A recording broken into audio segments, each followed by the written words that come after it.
Ìjọba orílẹ̀-èdè Nàìjíríà ti ṣe àfilọ́lẹ̀ ojú òpó ayélujára fún gbogbo àwọn tí wọ́n bá fẹ́ gba ìwé ìrìnnà láti forúkọ sílẹ̀, ìyẹn international passport.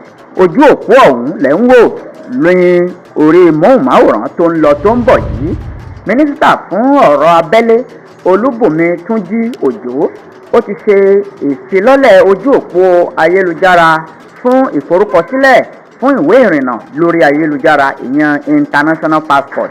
Ó ní ọjọ́ ajé ọjọ́ kẹjọ oṣù kínní ọdún 2024 ni ìfilọ́lẹ̀ náà yóò wáyé ní ìlú Àbújá. Ó sọ èyí lásìkò tó ń ṣe àyẹ̀wò òpó ayélujára náà pẹ̀lú ọ̀gá àgbà fún àjọ ìrìnnà lórílẹ̀‐èdè Nàìjíríà Caroline Adépọ̀jù. Gẹ́gẹ́ bí Túnjí ṣe ti ṣàlàyé, ìwé ìrìnnà náà ni àwọn ènìyàn yóò ní àǹfààní láti fi orúkọ wọn sílẹ̀ lórí ayélujára, àti àwọn tó wà lókè òkun àti àwọn tó wà ní orílẹ̀‐èdè Nàìjíríà. Ṣáájú ni mínísítà ti kéde wípé nínú oṣù kejìlá ọdún 2023 pé ìjọba àpapọ̀ ń ṣiṣẹ́ láti rí i pé orí ayélujára ni ọ̀pọ̀ yóò ti máa ṣe ìforúkọsílẹ̀ fún ìwé ìrìnnà wọn lórílẹ̀‐èdè Nàìjíríà.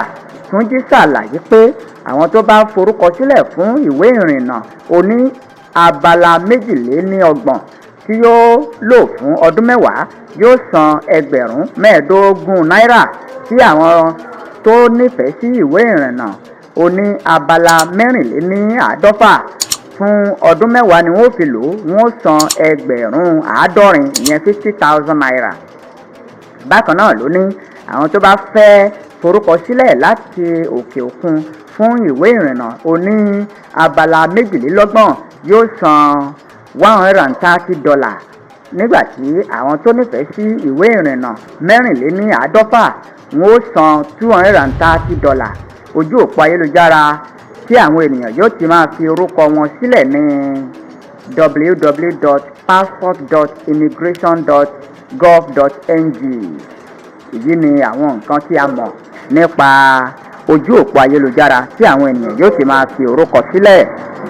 Ẹ jọ̀ọ́ ẹ bá subscribe pẹ̀lú dáhùn lọ́wọ́ rárá, ẹ bá subscribe.